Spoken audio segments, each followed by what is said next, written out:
কি সি টোপনি গ'ল নে গান গাই আছে এবাৰ নেহেৰুবালি নগত এখন ফাংচন তাৰ সেইদিনা সি ৰাতিপুৱা সি ব্ৰাজিল নে ক'ৰবাৰ পৰা আহি পাইছে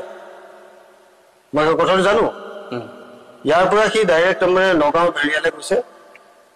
চাকিত হাউচত তাক কৈছে তই শুই থাকিবি আৰু ৰূপকক কোৱা আছে ৰূপক শৰ্মা যে নগাঁও এতিয়া এম.এল.এ. ৰূপকক কৈছে ৰূপক সোনকালে দি দিবা সোনকালে দি দিবা কাৰণ সি জাৰ্ণি কৰি আছে ৰেষ্টবিলাক বস্তু আৰু চাকিত হাউচত গ'লে বুলিলে ক'তো ৰেষ্ট তাক লগ ধৰিবলৈ মানুহ সেইটো সি বেচাৰি ৰেষ্ট কৰিবলৈ সময় নাপায় ৰেষ্টটো নহ'ল 9টামান বজাত দিয়াৰ কথা আছিলে 1:30 বজাত দিছে তেতিয়া সি 2-3টামান গান গোৱাৰ পিছত সি নিজে কৰি লৈছে আৰু তাক মই কৈছো যে তই পৰাপক্ষত একদম এইটো নধৰিবি দেই খোৱাও নাই খালি তাত ক'লে যে ৰাইজ মোৰ ভাগৰ লাগি আছে মই শুই শুই গাম দেই এই গান শুই শুই বঢ়িয়া গাই আছে ষ্টেজত বাগৰি লৈ পেলাই বহি লৈ তাৰপিছতো পেপাৰ পত্ৰ ধুনীয়াকৈ জুবিন গাৰ্গ পুৰা মত্ত হৈ গান গাব নোৱাৰি ষ্টেজত শুই দিলে তাৰপিছতে বিগ এফএমত মোক মাতিলে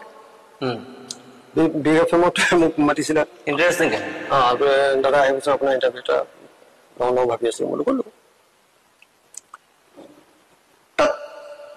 এইটো এই কথাটো উলিয়ালে বোলে হেৰি নগাঁৱৰ ঘটনাটোৰ কথাটো আমি সকলোৱে জানোৱেই মোৰ নগাঁৱৰ কোনটো ঘটনা বোলে এইটো পেপাৰ পত্ৰও যিটো ওলাই আছে মই বোলো পেপাৰ পত্ৰৰ পৰাই আপোনালোকে পঢ়িছে চাগে আৰু পেপাৰ পঢ়া দুজনমান মানুহৰ পৰা আপোনালোকে শুনিছে সেইকাৰণে আপোনালোকে জানে কি বুলি শুনিছে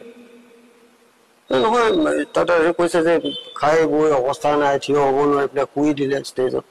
মই বোলো শুই দিয়াৰ পিছতো যে সি গান গাই আছে সেইটো লিখিছে নাই তাত ষ্টেজত শুই দিলে কিন্তু শুই কি সি টোপনি গ'ল নে গান গাই আছে